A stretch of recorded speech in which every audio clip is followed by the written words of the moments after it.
Nous avons fait le constat dans notre premier rapport annuel que l'objectif de neutralité carbone fixé par la France en 2050 est approprié et en accord, cohérent avec l'accord de Paris et permettrait possiblement, si dépendant de ce qui se passe dans les autres pays, de limiter les changements climatiques bien au-deçà des 2 degrés et voire d'atteindre les 1,5 degrés.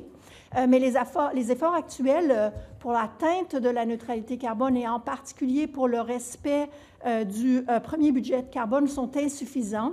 La trajectoire des émissions actuelles est de une réduction de 1,1 % par année, à savoir que l'objectif là qui manque est de 1,9 % par année, donc les émissions diminuent presque 2 fois moins vite qu'anticipé.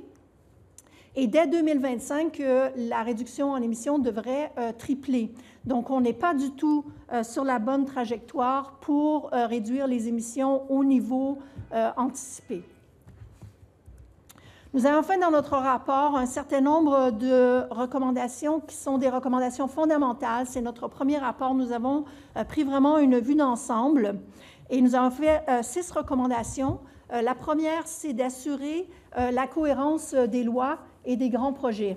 Donc, il ne s'agit plus de faire en sorte que les problématiques climatiques soient la responsabilité du ministère de la Transition écologique et solidaire, mais il faut que ça soit la responsabilité entière du gouvernement. Donc, il faut que tous les ministres, tout le gouvernement regardent leur approche et leur stratégie de développement et de développement économique pour que leurs décisions et leurs stratégies soient cohérentes avec l'atteinte de la neutralité carbone. On a un problème de niveau. Les émissions diminuent effectivement, donc il y a des politiques en place qui fonctionnent et il faut aussi renforcer le niveau des actions, en particulier le prix du carbone à travers l'économie doit refléter son impact sur l'environnement et sur les changements climatiques en particulier.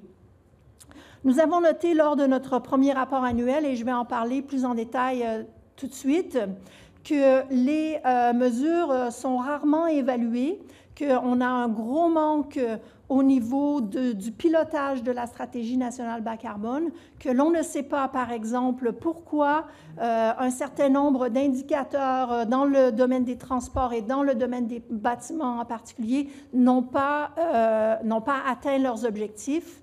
Et on ne sait pas, par exemple, au niveau des lois qui ont été mises en place, la loi mobilité en particulier, quelle sera sa contribution à l'atteinte de la neutralité carbone? Est-ce qu'elle va faire tout ce qu'on a besoin de faire dans le secteur des transports ou est-ce qu'on a besoin, en plus de la loi mobilité, d'avoir un certain nombre de mesures additionnelles en place?